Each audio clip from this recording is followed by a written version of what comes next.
Good day. Good day to everyone out there, and welcome to another episode of Throwing It Back with Sean Farrell. I am Sean Farrell. God is great. All the time. All the time, God is great. And let's not waste no whole time. Let's get right to it. So, just a small little nugget of information. I was watching something on the 1980 NBA playoffs, okay? And believe it or not, back in 1980, this is when the league was still trying to figure itself out as far as divisions. Believe it or not, the Houston Rockets were a Eastern Conference team. Okay. So they faced the Celtics in 1980 in the East in the playoffs, and they got swept 4 straight. So the 81 NBA Finals was actually a rematch. Yeah, so the 81 Finals was actually a rematch of last year's NBA playoffs between the Celtics and Rockets. And prior to that, the Rockets had lost 15 straight to the Boston Celtics before breaking that streak in a Game 2 victory in the 1981 NBA Finals. So they broke a 15-game losing streak against the Boston Celtics. Okay. And so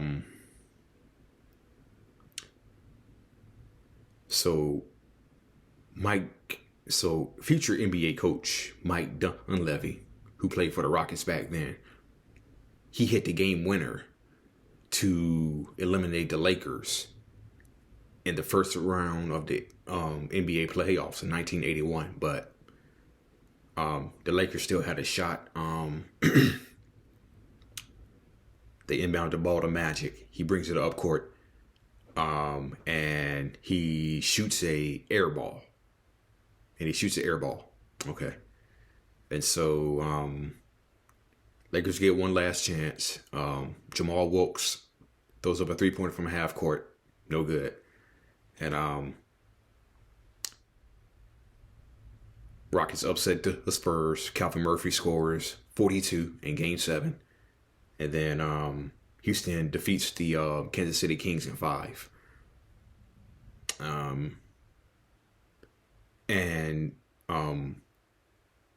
Houston at that time, believe it or not, the NBA as a whole wasn't really a run and gun league. It was really a slow down. But the Celtics like to run. The Lakers with Magic like to run. And but Houston was a slow moving team, plotting, because they only had one real superstar, which was Moses Malone. That was how they won. They won with a walk it up the floor style, and play great defense. Okay, and the reason why they finished 40 and 42 in 1981 was because they were the second most injured team in 1981. Okay, so, but no, by the playoffs, everybody was pretty much back healthy. They played great defense, slow it down offense, NBA finals, okay? So, I thought about something with the Philadelphia 76ers back in the early 80s, okay? And this extends all the way back to the 1960s as well.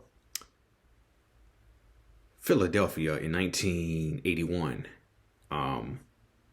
lost a 3-1 lead to Boston. And in 1982, Philadelphia lost a 3-1 lead to Boston. Then backtrack to 1968, the defending champion Sixers lost a 3-1 lead. Okay. Out of all those 3-1 leads they lost twice. Okay. And it just literally occurred to me. The Sixers blew three 3-1 leads over the Boston Celtics. 1968, they lost 1981, they blew a 3-1 lead, lost to Boston. 1982, they blow another 3-1 lead to Boston. But they win. Okay, so when it comes to 3-1 leads against Boston, Philly has been atrocious, to say the least. So I was also watching something on Shareef Abdur Rahim. He was nicknamed the Future. Went to Joseph Wheeler High School. Was named Mr. Basketball for Georgia. Played his college ball at Cal, where people forget. Tony Gonzalez also was a teammate of his. Future NFL tight end, Hall of Famer Tony Gonzalez was his teammate. Tony Gonzalez wore number 34. Okay. So he spent only 1 year in college, and he averaged 21 points per game. And then he threw his name into the 96 draft. Then he withdrew it. Then he put it back in. Okay. Because Cal was being looked at for recruiting violations. So Abdur Rahim put his name back in. And he was drafted 3rd overall in 96. Probably one of the richest draft classes in terms of talent. Of course, you had Kobe, Shareef, Marcus Camby, Steve Nash, Antoine Walker, Kerry Kittles, just to name a few. Yeah, so 97 draft class was rich in talent. Jermaine O'Neal was in that draft. Jermaine O'Neal was in that draft as well. So he was 3rd overall. Averaged 19 points and 8 rebounds. Played in the Rising Stars Challenge in the 97 All-Star Weekend. By the way, just came to my mind. The Rookie of the Year, Allen Iverson, was in that draft too.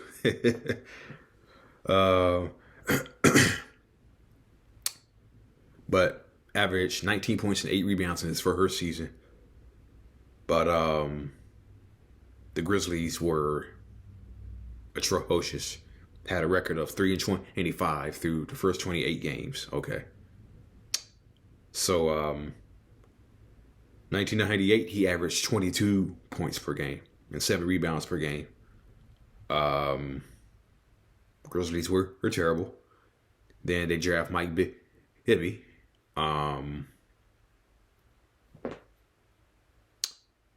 And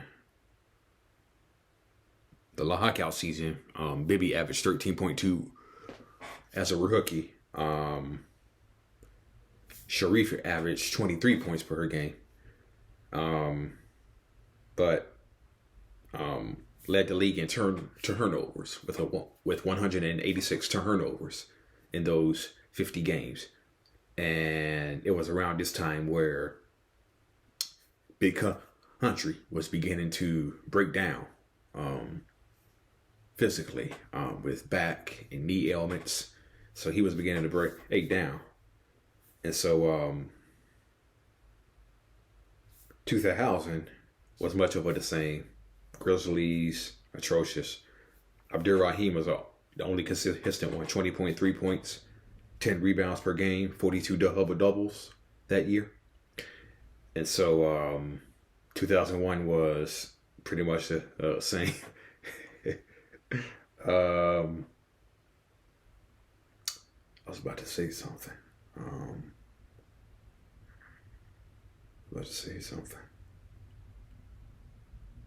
Well, I probably already said it, but and it was the 2001 draft where the Grizzlies had already made the move to Memphis, and it was a draft day trade that sent Abdur Rahim to the Hawks for Pau Gasol, and so that was the beginning of a new era as far as Grizzlies basketball, and Abdur Rahim was traded to the Hawks, and they also picked up Glenn Robinson as well. The Atlanta Hawks did in 2000. And no. Time out. Time out. They picked up Glenn Robinson in the 2002 offseason. Okay, yeah.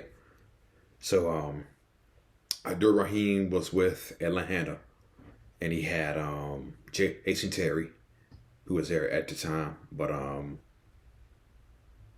the Hawks were pretty much a mediocre, middling team during that early part of the 2000s. So you never really heard about Shareef Abdur Rahim because the Atlanta Hawks were a mediocre, middle of the pack team at that time. But he also had stops in Portland, and he also had a stop in Sacramento. And it was revealed that he had played with knee pain his entire career. Okay. And if I'm not mistaken, the only time he went to the playoffs was with Sacramento. Yeah. He had another stop with Sacramento. The only time he went to the playoffs was when he was with Sacramento. And that reunited him with Mike Bibby. Okay. So that reunited him with Mike Bibby. And I think Peja Stojakovic was still there. So it was Bibby, Stojakovic, and Abdur Rahim. So Shareef Abdur Rahim really gets lost in terms of he really gets lost in the NBA because he played for the Grizzlies, he played for the Hawks, he played for the Blazers, he played for the Kings. Okay. And so Shareef Abdur Rahim gets lost, but he was pretty damn consistent for the majority of his career. But he started to break down in but he was showing signs of breakdown in Portland. Then it continued on with Sacramento. So, but he was largely consistent for a good majority of his career. He just played on some lousy teams. Okay. All right. That's it. That's all for Throwing It Back with Sean Farrell. I am Sean Farrell. God is great all the time. All the time, God is great. I'm out of here. Peace.